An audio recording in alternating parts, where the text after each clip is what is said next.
I recently watched a video about an Australian gold prospector called How to Spot the Difference Between Fool's Gold and Real Gold.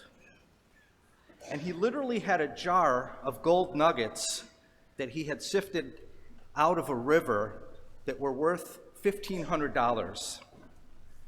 And the way he finds this gold was with the tools of his trade, with a shovel, with a pan that has a sieve built into it called a pacifier, and with another pan that goes beneath that. And he began his search for gold with the shovel, digging on the side of the river and putting the dirt, the rocks, the gravel, and the sand all in the pacifier with the pan underneath. And then he plunged the pacifier and the pan into the river, into the water. He brought it up, inspected all the big rocks, threw those out.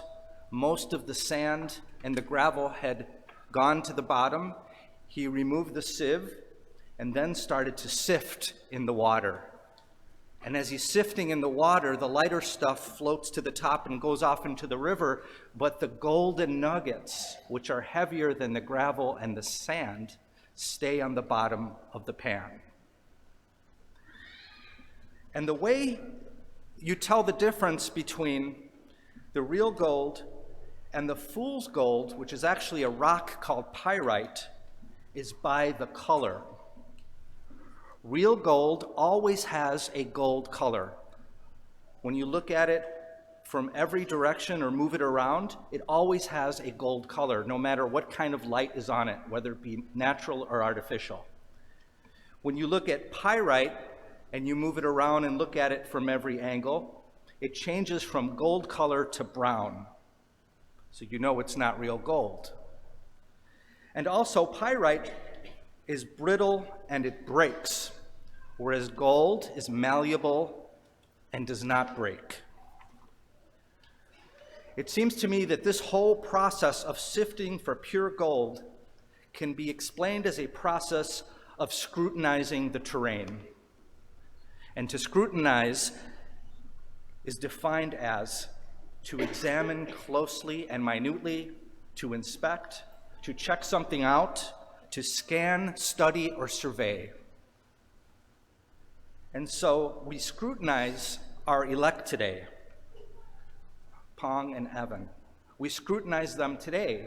We sift them today, for they will be receiving their sacraments of initiation at the Easter Vigil, baptism, communion, and confirmation. So we scrutinize them, but more importantly, they scrutinize themselves and the faith that is before them. They are digging deeper, removing the rocks and the dirt, and like the sieve and the pan, they will be plunging into the waters of baptism in search of pure gold. And that pure gold is Jesus, their faith, and the removal of the dirt and grime of original sin in their lives.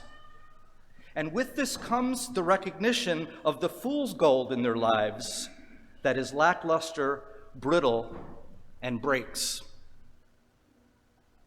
In the gospel today, we see the Lord Jesus prospecting for gold in Samaria at a well where he meets a woman who is in search of water. And of course, Samaria was a country that the Jews despised. The Jews despised the Samaritans. They were considered outcasts. And this woman that he encountered was an outcast even among her people. And Jesus knew this right away because she was at the well in the desert at high noon when no one would go to get water. She didn't want to be seen.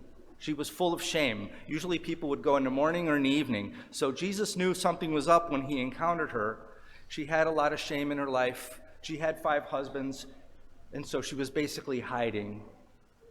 And Jesus, when he encounters her, immediately begins to scrutinize. And the first words he says to her are, "Give me a drink." And she says, How can you say, 'Give me a drink'? For Jews use nothing in common with Samaritans." Jesus responds, "If you knew the gift of God and who is saying to you, 'Give me a drink,' you would have asked him, and he would have given you living waters.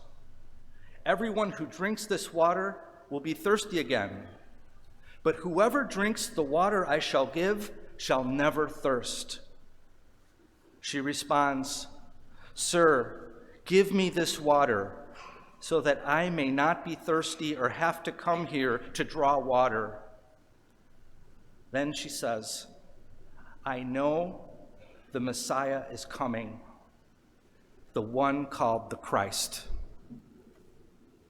And Jesus' response is, "I am he, the one who is speaking to you." It sounds to me like that woman, with her realization and with Jesus responding to her in that way, for the first time in her life, struck gold. And after this, the Samaritan woman is transformed as she realized who Jesus was. She then goes back to her town. She shares her experience. She gives witness of what just happened to her, and many of the Samaritans in the town become converted and begin to believe in Jesus, the Messiah, the Son of God. And so this Samaritan woman, through engaging Jesus and scrutinizing her own life, realized the difference between fool's gold and real gold. She was no longer thirsty and walking back and forth in the heat of the day with heavy buckets.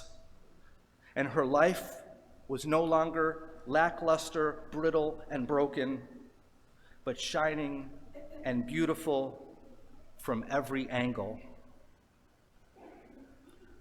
And so today's gospel and Lenten season invite us to scrutinize our lives through prayer, fasting, and almsgiving. For it is important for us to know the difference between fool's gold and real gold. Fool's gold are all the things that look good on the surface, but in reality are not healthy, not holy, not from God, and contradict the Bible, the church, and Jesus. And of course, they will never satisfy our thirst. And real gold is Jesus, the way, the truth, and the life. He is the font of living waters, and the only one who can satisfy our thirst.